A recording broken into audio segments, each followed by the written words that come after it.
Найти работу мечты и дать старт карьерной лестнице. Объединение работодателей и соискателей. Всероссийская ярмарка трудоустройства «Работа России. Время возможностей» – это реальный инструмент для повышения уровня занятости и трудоустройства населения. Она проходит на базе Центра опережающей профессиональной подготовки. К гостям и участникам обратился председатель правительства региона Владимир Сластенин. Он отметил, что эффективность ярмарки отражена в темпах снижения уровня безработицы в Ингушетии. За эти годы были открыты новые предприятия, новые рабочие места. Даже если брать систему образования, детские сады, школы, более 100 объектов, да, это почти 7 тысяч рабочих мест. И если мы раньше говорили, что сегодня мы можем предложить 100 вакансий, то сейчас министр объявил, что только по одной Ингушетии мы предлагаем 550 вакансий. А если посмотреть на Россию, то это более 10 тысяч.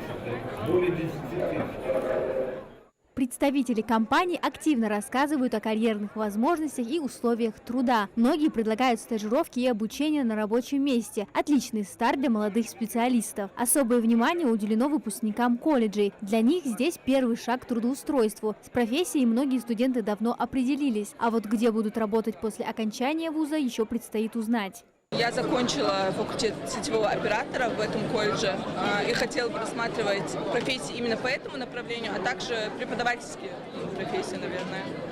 Есть какое-то конкретное место, где бы ты хотела работать? Вообще я после этого еще планирую поступать на физико-математический, и поэтому буду работать, наверное, по профессии математика. Я закончила факультет оператор информационных систем и ресурсов. Я ищу себе работу, но в дальнейшем планирую дальше учиться. Я хотела бы сказать спасибо организаторам за то, что подготовили здесь очень много вакансий, но я еще думаю. Зал ярмарки полон людей и предложений. Более 20 работодателей представляют свои вакансии в самых разных сферах, от промышленности и строительства до IT и сферы обслуживания. Есть предложения как для начинающих специалистов, так и для тех, кто уже имеет опыт работы. Готовы обучать, развивать и дать шанс расти вместе с компанией, отмечают представители организаций. Кадры – это основной ресурс любой организации, тем более коммерческой, не только государственных структур. Поэтому нам нужны будут хорошие продажники, нам нужны будут хорошие специалисты. А откуда, как не с учебных заведений, их брать? Мы подписали соглашение с колледжем сервиса и быта полгода назад. И, соответственно, будем в рамках этих соглашений набирать сотрудников при необходимости. Врачи-психиатры востребованы. Дело в том, что сейчас, года 2 назад, у нас в республике создались новые должности для семей участников СВО, которые нуждаются так или иначе этого направления помощи.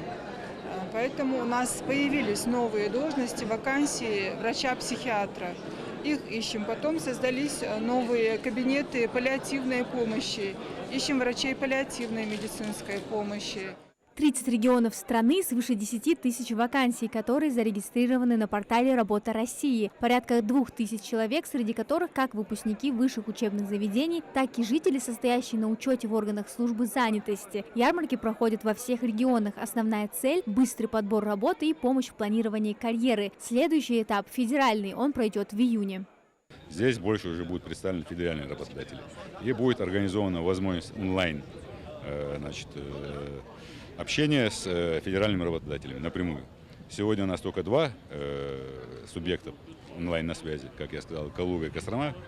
А тут в целом по Российской Федерации мы напрямую сможем связать соискателя с работодателем. А как это будет проходить и где? Скорее всего, в этом же помещении. Это колледж сервиса и быта. Второй раз нам оказывают поддержку, им отдельное спасибо. В будущем планируем, наверное, в Малгобеке, на мощностях колледжа имени Цурова проводить такое мероприятие. В прошлом году 150 участников сразу получили предложение о работе. Ярмарка – это про возможность пообщаться сразу с несколькими работодателями, сравнить условия труда, узнать о новых профессиях и мерах поддержки, пройти профориентацию, познакомиться с образовательными программами. Амина Зязикова, Магомед Яндиев, Магаз 24.